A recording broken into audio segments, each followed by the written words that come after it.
Hi friends, today we'll talk about how to fix or how to solve the problem of AI on the application of WhatsApp. You will go to settings.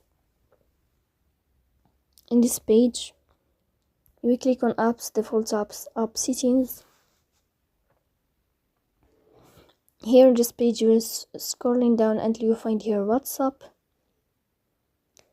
Then in this page of app info, you will go to first stop and you will click OK. Here you will enter to storage. Then we click on clear cache. But pay attention, don't click clear data because that can delete your account. Then you will go to Play Store. You will search about you will search about, and then you can update your app. So please don't forget